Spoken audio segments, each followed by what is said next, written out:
તો બાંગ્લાદેશ પર યુએસ ટેરિફને કારણે ટેક્સટાઇલ શેર્સમાં આપણે જોયું કે ખાસો ઉછાળો નોંધાયો હતો ગઈકાલે અને આના પર વધુ વિગત લઈએ કઈ રીતના એક અનાઉન્સમેન્ટ થયા છે આપણી સાથે વિની મોતીવાલા જોડાયા છે વિની શું છે આના પર ડિટેલ્સ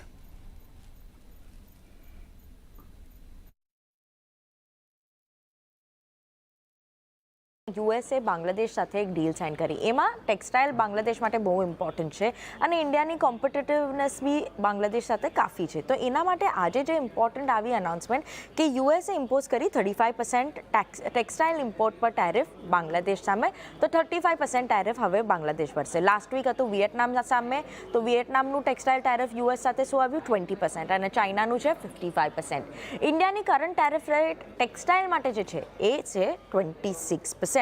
તો હમણાં ઇન્ડિયાની જે 26% રેટ છે હજી ડીલ આવવાની બાકી છે અનાઉન્સમેન્ટ બાકી છે ઇન્ડિયા માટે તો હમણાં હિસાબથી જે જોઈએ 26% આપણી પાસે વધારે કોમ્પિટિટિવ એજ છે બાંગ્લાદેશ સામે કેમ કે બાંગ્લાદેશનો રેટ છે 35% પ્લસ કોસ્ટ એડવાન્ટેજ જે છે 12% 10-12%નું ઓવરઓલ બાંગ્લાદેશ અને ઇન્ડિયાની વચ્ચે એ બી ઓલમોસ્ટ સેટ ઓફ થઈ જાય છે તો સ્લાઇટ કોમ્પિટિટિવ એજ હમણાં ઇન્ડિયાને છે વર્સિસ બાંગ્લાદેશને જે ટેરિફ રેટ છે વિયેટનામ સામે હમણાં વિયેટનામને વધારે કોમ્પિટિટિવ એજ છે તો યસ એ ફેક્ટર ઇમ્પોર્ટન્ટ છે વોચ આઉટ કરવા માટે હવે ભૂલો નહીં કે જે આપણા માર્કેટ શેર હમણાં છે વિયેટનામ 19% માર્કેટ શેર છે બાંગ્લાદેશ 9% માર્કેટ શેર છે ને ઇન્ડિયાનું 6% છે તો ઇફ કોમ્પિટિટિવ એજ આવી જાય તો આ માર્કેટ શેર ઇન્ડિયાનું વધી શકે જે યુએસમાં આપણે રેડીમેડ ગાર્મેન્ટ ઇમ્પોર્ટ કરીએ છીએ એનું આ માર્કેટ શેર હતું ઇફ ટેરિફ્સ લોવર થઈ ગયા તો કોમ્પિટિટિવ એજ મળશે ઇમ્પ્રૂવ થશે આપણું માર્કેટ શેર બીજી એક્સપોર્ટિંગ કન્ટ્રી સામે બી એ ઇમ્પોર્ટન્ટ ફેક્ટર થઈ જશે ટેરિફ અનચેન્જ રહે તો હમણાં કોમ્પિટિટિવ એજ જે આપણી છે એ લોવર છે અગેન્સ્ટ વિયેટનામ બાંગ્લાદેશ સામે આપણી બેટર એજ છે અને ચાઇના સામે બી બેટર છે પણ ટેરિફની જે અનાઉન્સમેન્ટ આવશે એ ઇમ્પોર્ટન્ટ છે અને ટેક્સટાઇલ પર શું ટેરિફ લાગશે એ બી ઇમ્પોર્ટન્ટ હશે માર્કેટ શેર ગેન્સ માટે આગળ જતાં શું થશે એ ઇમ્પોર્ટન્ટ ફેક્ટર રહેશે જી વિની આભાર અમારી સાથે જોડાયા અને આ સમગ્ર માહિતી માટે પરંતુ ઓવરઓલ ઇન્ડસ્ટ્રીને કઈ રીતે એક બેનિફિટ થઈ શકે છે એના પર આપણે એક વ્યૂ લઈએ આપણી સાથે જોડાઈ રહ્યા છે વીએસએમના નિવૃત્ત મેજર जनरल અને SVP global textile CEO OP Kulia SM sir good afternoon thank you sir हमारे साथ आज जुड़ने के लिए और सबसे पहले सर ओवरऑल एक आपका व्यू लेना चाहेंगे समझना चाहेंगे ये जो एक हम देख रहे हैं बांग्लादेश वियतनाम के ऊपर जो एक अनाउंसमेंट हमने देखा है बट ओवरऑल देखने जाए सर तो इंडिया को कैसे ये बेनिफिट करेगा देखिए ओवरऑल अगर आप वर्ल्ड इंडस्ट्री देखें टेक्सटाइल सेक्टर की सो बांग्लादेश और वियतनाम हमारे से आगे थे एक्सपोर्ट्स में चाइना सबसे टॉप पे है विद 33% मार्केट शेयर बांग्लादेश का मार्केट शेयर 6 to 7% है और इसी तरह से 6 to 7% of world market share is of Vietnam so and India is just 3 to 4%. So because of the cost advantage, the labor advantage, Bangladesh was much ahead of us. With these tariffs, before the tariffs, Bangladesh was almost 0% because उसको preferential treatment मिलता था. And similarly, Vietnam को भी most favored nation के कारण उसका भी almost 0% taxes थे textile के ऊपर. Now जो वियतनाम के ऊपर 20% टेक्सटाइल के ऊपर अभी टैरिफ लगे हैं बांग्लादेश के ऊपर तकरीबन 35% और मलेशिया के ऊपर मैक्सिमम 40%.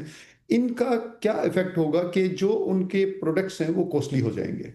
बांग्लादेश से तो अपने को पहले ही एडवांटेज मिलना शुरू हो गया था जब से बांग्लादेश में अनरेस्ट हुआ था सारे लूम्स बंद हो गए हैं इंडस्ट्री तकरीबन ऑलमोस्ट ब्रेकडाउन हो रखी है वहां पर ऊपर से अब ये जो टैरिफ लगाए हैं ट्रम्प साहब ने तो इससे इंडिया को बहुत ही बड़ा एडवांटेज मिलने वाला है.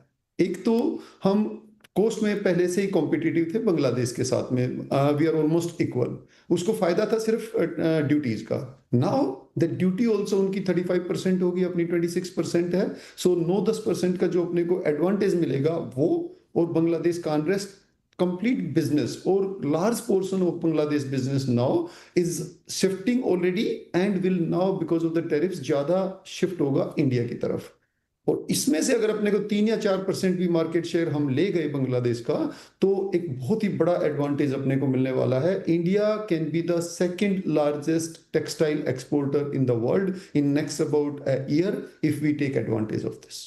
डेफिनेटली सर काफ़ी एक क्लियर व्यू आपने यहाँ से शेयर किया.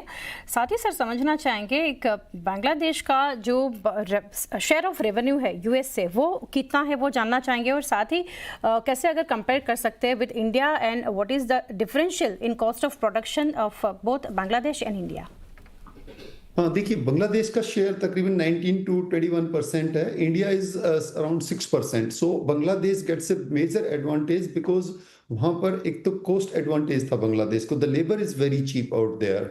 जो अपना लेबर यहाँ पर 20-22 हज़ार का मिलता है वो 13,000 में एक बेस लेवल का जो वर्कर है वो बांग्लादेश में होता है। So as a result the cost of production was cheaper, the tariffs were not there, so Bangladesh had a huge edge over India, and that is why most of the famous brands, world class brands like Zara, IKEA, H&M, Inditex, सारे के सारे बांग्लादेश की तरफ shift हो रखे थे। और बांग्लादेश की जो मेन इकोनॉमी थी वो टेक्सटाइल सेक्टर थी, और टेक्सटाइल में भी सिर्फ generally April, that is the garments. उनके पास यान होता नहीं है, यान मैन्युफैक्चरिंग हार्डली एनीथिंग, तो वो इंडिया या बाहर से यान इंपोर्ट करते थे। सो जो मेन कोर जो उनकी स्ट्रेंथ थी, कोर कॉम्पिटेंसी थी टेक्सटाइल में, that has got shattered now badly. One because I earlier said के because of the unrest in Bangladesh, और नाउ इन टेरिफ्स। सो जो मेजर मार्केट शेयर था यूएस का 19 to 21%, that is going to shift towards India now. Definitely sir, और एक चीज़ समझना चाहेंगे आपसे, वेयर डू वी कम और we stand in real advantage of opportunity in terms of, यहाँ से देखने जाए तो scale manufacturing capacity. You see manufacturing India का सबसे बड़ा एडवांटेज ये है कि हम पूरा वैल्यू चेन में हैं टेक्सटाइल के, राइट फ्रॉम प्रोडक्शन और manufacturing of yarn to processing to fabric making to garment making and further going towards the home textile as well as technical textile. So India is a holistic composite textile power in the world, whereas Bangladesh was only in apparel. So एक तो added advantage और basic advantage अपना ये है कि बहुत sector पूरा completely integrated है। दूसरा, स्केल अपना बहुत बड़ा है। Bangladesh can't compare with scale as far as India is concerned, जो इंडिया का है। सो बट इंडिया में सिर्फ ये दो चीजों का we were facing a difficulty. One was our machinery was little is of little old vintage, because normally machine अपना टेक्सटाइल में 40 साल तक चलती है, तो टर्नओवर करना और मॉडर्नाइजेशन करना it is capital intensive. So most of our machinery is not very modern, so there is lot of capital involved to make it modernized. So that we have to do one thing from the manufacturer side.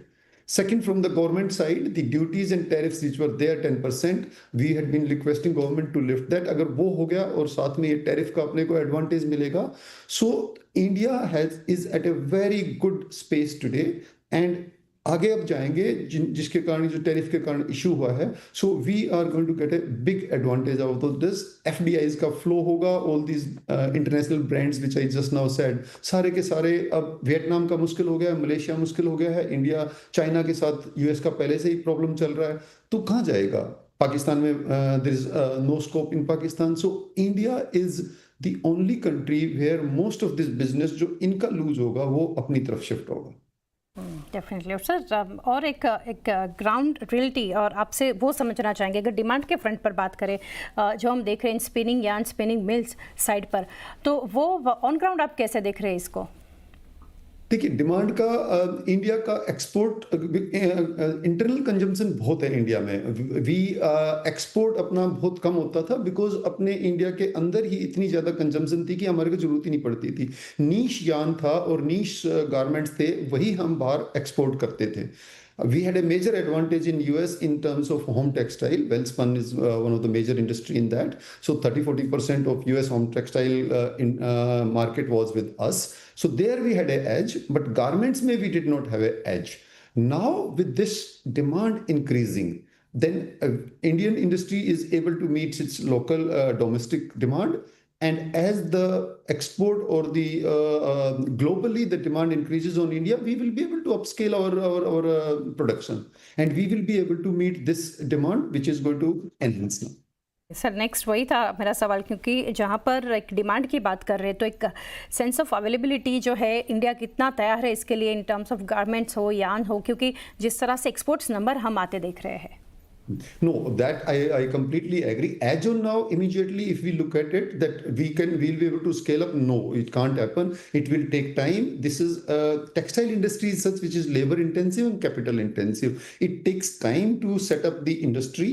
And the machines are there are 5-6 manufacturers in the world from where you can import the machines of these manufacturing machines and all. So that also will take time. So it is not something that immediately you can scale it up. It will be slowly, it will be going up. However, what can happen is that since no other nation is in this space which can meet these demands, so India is still has better potential than anyone else. So we have an edge from that point of view. From manufacturing and real quality point of view, yes, it will take time to enhance the production. Definitely lastly sir यहाँ से जानना चाहेंगे overall industry के ऊपर आपने बताया but क्योंकि market के ऊपर भी काफ़ी असर करेगा, कोई ऐसी कंपनी जो आप यहाँ से बताना चाहेंगे ज़्यादा बेनिफिशियल हो सकता है या फिर इसके ऊपर एक कुछ फोकस आप कुछ रिकमेंडेशन दे सकते हैं? देखिए, it is not correct to give a name of the company, but few things I can tell you the sector कैसे.